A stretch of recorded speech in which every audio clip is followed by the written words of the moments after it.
আসসালামু আলাইকুম। সংবাদে আপনাদের সবাইকে স্বাগত জানাচ্ছি। আমি ফিরোজ তোহা। শুরুতেই সংবাদ শিরোনাম।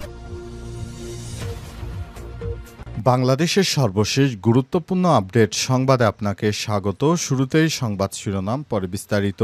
প্রথমেই জানাবো, তারেক রহমানের নেতৃত্বে বাংলাদেশ ফ্যাসিবাদ মুক্ত হয়েছে দাবি বিএনপি নেতা সালাউদ্দিনের।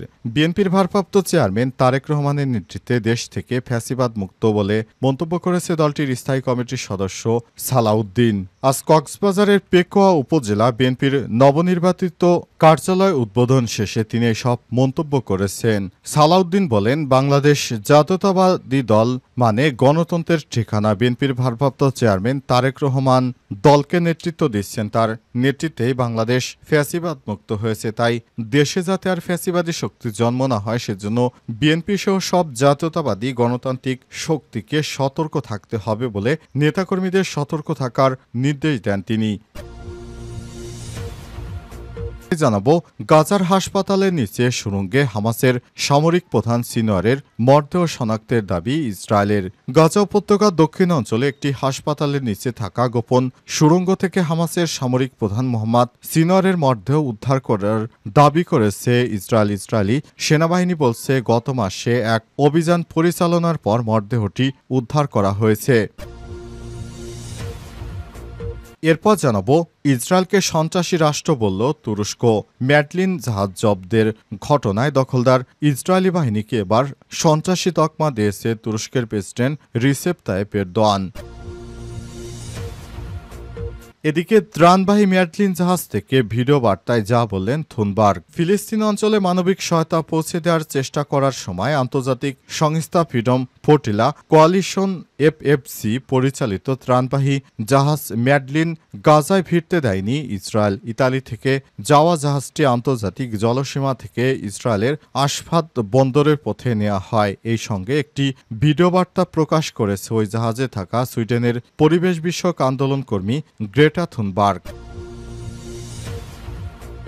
এবারে জানাবো, করোনায় নতুন ধরন, জরুরি প্রয়োজন ছাড়া ভারতে না যাওয়ার পরামর্শ।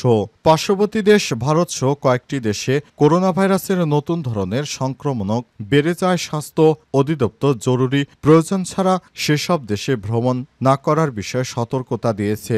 সংস্থাটি রোগ নিয়ন্ত্রক শাখার পক্ষ থেকে এই নির্দেশনা জারি করা হয়েছে। একই সঙ্গে করোনার ঝুঁকি মোকাবেলায় দেশের সব স্থল, নৌ এবং বিমানবন্দরে স্বাস্থ্য স্ক্রিনিং ও নজরদারি বাড়ানোর নির্দেশনা দেওয়া হয়েছে। এতক্ষণ শুনছিলেন সংবাদ শিরোনাম, এবারে বিস্তারিত।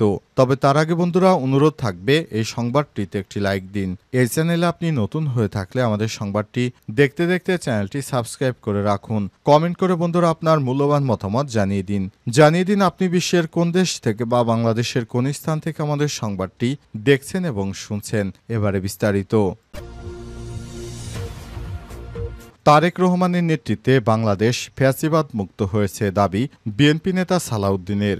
বিএনপির ভারপ্রাপ্ত চেয়ারম্যান তারেক রহমানের নেতৃত্বে দেশ থেকে ফ্যাসিবাদ মুক্ত বলে মন্তব্য করেছে দলটির স্থায়ী কমিটির সদস্য সালাউদ্দিন। আজ কক্সবাজারের পেকুয়া উপজেলা বিএনপির নবনির্বাচিত কার্যালয় উদ্বোধন শেষে তিনি এসব মন্তব্য করেছেন। সালাউদ্দিন বলেন, বাংলাদেশ জাতীয়তাবাদী দল মানে গণতন্ত্রের ঠিকানা। বিএনপির ভারপ্রাপ্ত চেয়ারম্যান তারেক রহমান দলকে নেতৃত্ব দিচ্ছেন, তার নেতৃত্বেই বাংলাদেশ ফ্যাসিবাদ মুক্ত হয়েছে। তাই দেশে যাতে আর ফ্যাসিবাদী শক্তির জন্ম না হয়, সেজন্য বিএনপি সহ সব জাতীয়তাবাদী গণতান্ত্রিক শক্তিকে সতর্ক থাকতে হবে বলে নেতাকর্মীদের সতর্ক থাকার নির্দেশ দেন তিনি। সালাউদ্দিন আরও বলেন, বাংলাদেশ ফ্যাসিবাদী আওয়ামী লীগের একদলীয় শাসনের অবসান হলেও তারা দেশে বিদেশে বসে নানা ষড়যন্ত্র করছে। তারা বিভিন্ন উস্কানিমূলক বক্তব্য দিয়ে দেশে অস্থিতিশীল পরিস্থিতি সৃষ্টি করার পায়তারা করছে। এই ষড়যন্ত্র মোকাবেলায় সব গণতান্ত্রিক শক্তিকে ঐক্যবদ্ধ থাকতে হবে। বিএনপি দেশে যত দ্রুত সম্ভব একটি সুষ্ঠু নিরপেক্ষ নির্বাচনের মাধ্যমে একটি রাজনৈতিক ও গণতান্ত্রিক সরকার প্রতিষ্ঠা করতে চায় বলে যোগ করে বিএনপির এই নেতা তিনি বলেন, বিএনপি ডিসেম্বরে নির্বাচন চায়, কিন্তু সরকার আমাদের ডিসেম্বরে নির্বাচন দিচ্ছে না। যত দেরিতে নির্বাচন দিবে তত দেরিতে বিএনপি ক্ষমতায় বসবে। বিএনপি চায় দ্রুত সময়ের মধ্যে ক্ষমতায় বসতে, কিন্তু অন্তর্বর্তীকালীন সরকারের কারণে বিএনপি ক্ষমতায় বসতে পারছে না। বিএনপির উদ্দেশ্য হচ্ছে এখন ক্ষমতা দখল করা, কিন্তু এই সরকারের কারণে তারা দ্রুত সময়ের মধ্যে ক্ষমতায় বসতে পারছে না। এ কারণে বিএনপি খুব দুঃখে আছে। গাজার হাসপাতালের নিচে সুড়ঙ্গে হামাসের সামরিক প্রধান সিনওয়ারের মরদেহ শনাক্তের দাবি ইসরায়েলের। গাজা উপত্যকার দক্ষিণ অঞ্চলে একটি হাসপাতালের নিচে থাকা গোপন সুড়ঙ্গ থেকে হামাসের সামরিক প্রধান মোহাম্মদ সিনওয়ারের মরদেহ উদ্ধার করার দাবি করেছে ইসরায়েল। আজ ইসরায়েলি সেনাবাহিনী বলছে গত এক মাসে অভিযান পরিচালনার পর মরদেহটি উদ্ধার করা হয়েছে। ইসরায়েলি সেনাবাহিনীর মুখপাত্র ব্রিগেডিয়ার জেনারেল এফি ডেফরিন দাবি করেছেন হামাসের আরেক শীর্ষস্থানীয় নেতা এবং রাফা ব্রিগেডের কমান্ডার মোহাম্মদ শাবানাকেও এই একই স্থানে নিহত অবস্থায় পাওয়া গেছে। তার সঙ্গে আরও কয়েকজন সশস্ত্র যোদ্ধার মরদেহ উদ্ধার করা হয়েছে, তবে তাদের পরিচয় এখনও নিশ্চিত হওয়া যায়নি। খান ইউনুসের ইউরোপিয়ান হাসপাতালের নিচে পাওয়া সুড়ঙ্গটি দেখাতে ইসরায়েলি সেনারা কয়েকজন বিদেশি সাংবাদিককে সেখানে নিয়ে গিয়েছেন। সেনাবাহিনীর মুখপাত্র ডেফরিনের দাবি সুড়ঙ্গটি হামাসের একটি বড় পরিচালনা কেন্দ্র হিসেবে ব্যবহার করা হতো। ডেফরিন দাবি করেছেন এই হামাসের পক্ষ থেকে বারবার সাধারণ মানুষকে মানবঢাল হিসেবে ব্যবহার করার বেসামরিক স্থাপনা, হাসপাতাল সহ বিভিন্ন জায়গাকে এই উদ্দেশ্যই ব্যবহার করেছে। আরেকটি নজির তারা দেখাতে পারল। ইসরায়েলি সেনা কর্মকর্তারও দাবি করেছেন, আমরা হাসপাতালের নিচে জরুরি বিভাগের ঠিক নিচে কয়েকটি কক্ষের একটি আস্তানা পেয়েছিলাম। এর একটি কক্ষে আমরা মোহাম্মদ সিনওয়ারকে খুঁজে পেয়ে হত্যা করি। ম্যাডলিন জাহাজ জব্দ, ইসরায়েলকে সন্ত্রাসী রাষ্ট্র বলল তুরস্ক। আন্তর্জাতিক জলসীমায় গাজার মানবিক ত্রাণ বহনকারী জাহাজ ম্যাডলিনকে আটক করায় ইসরায়েলকে সন্ত্রাসী রাষ্ট্র বলে আখ্যায়িত করেছে তুরস্ক সরকার।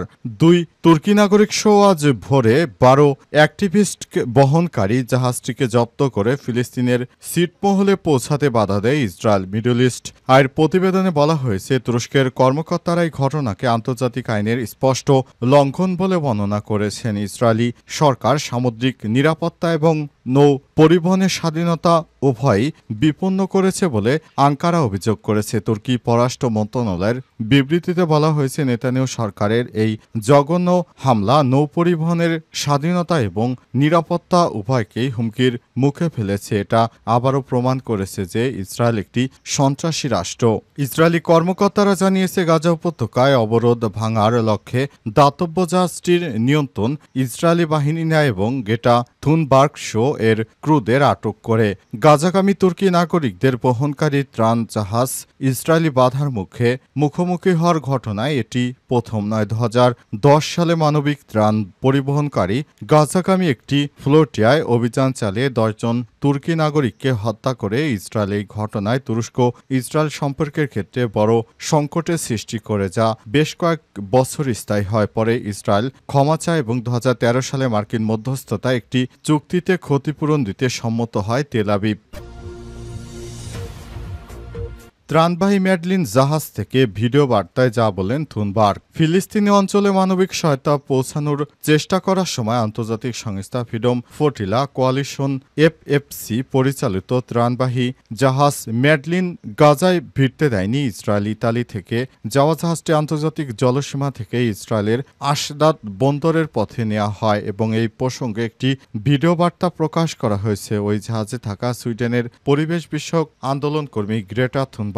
তিনি বলেছেন, আমার নাম গ্রেটা থুনবার্গ, আমি সুইডেন থেকে এসেছি। আন্তর্জাতিক জলসীমায় আমাদের আটকে রাখা হয়েছে। দখলদার ইসরায়েলি বাহিনী কিংবা ইসরায়েলকে সমর্থন যোগানো বাহিনী আমাদের অপহরণ করেছে। থুনবার্গ আরও বলেছেন, আমি আমার সব বন্ধু পরিবার ও সহকর্মীদের অনুরোধ করছি তারা যেন আমাকে এবং অন্যদের যত তাড়াতাড়ি সম্ভব মুক্তির ব্যবস্থা করার জন্য সুইডিশ সরকারের উপর চাপ সৃষ্টি করে। জাহাজটি ইসরায়েলি বাহিনী দখলে নেওয়ার প্রাক্কালে আন্তর্জাতিক সহায়তা চেয়ে এই ভিডিও বার্তা দেন গ্রেটা থুনবার্গ। যদিও সম্ভাব্য পরিস্থিতি বিবেচনায় জাহাজটিকে আগে থেকেই রেকর্ডে রাখা হয়েছিল। ক্ষুধার্ত ফিলিস্তিনিদের জন্য ইতালি থেকে জাহাজটিকে করে ত্রাণ সামগ্রী নিয়ে আসা হয়েছে। ম্যাডলিন জাহাজে গ্রেটা থুনবার্গ সহ বিভিন্ন দেশের মোট 12 জন মানবাধিকার কর্মী রয়েছে। ম্যাডলিন জাহাজে গ্রেটা থুনবার্গ ছাড়া আছে ফিলিস্তিনি বংশোদ্ভূত ফরাসি নাগরিক ও ইউরোপীয় পার্লামেন্ট সদস্য রিমা হাসান, জার্মানির ইয়াসেমিন আচার, ফ্রান্সের ব্যাপিস্ট আতন্ডে, ব্রাজিলের থিয়াগো অ্যালিভা, ফ্রান্সের ওমর ফায়াদ, ইয়াসিন মোহাম্মদি, তুরস্কের সুলাইব উর্দু, স্পেনের সার্জিও তোরিবিও, নেদারল্যান্ডসের পার্গোফন রেনেস ও ফ্রান্সের রিভা ভিয়া। সামাজিক যোগাযোগ মাধ্যম টুইটার পোস্টে ইসরায়েলের পররাষ্ট্র মন্ত্রণালয় জানিয়েছে ম্যাডলিন জাহাজটি আটক করা হয়েছে। মন্ত্রণালয় বলেছে সেলফি ইয়ট এবং তথাকথিত সেলিব্রিটিদের নিরাপদে ইসরায়েলের উপকূলের দিকে নিয়ে আসা হচ্ছে।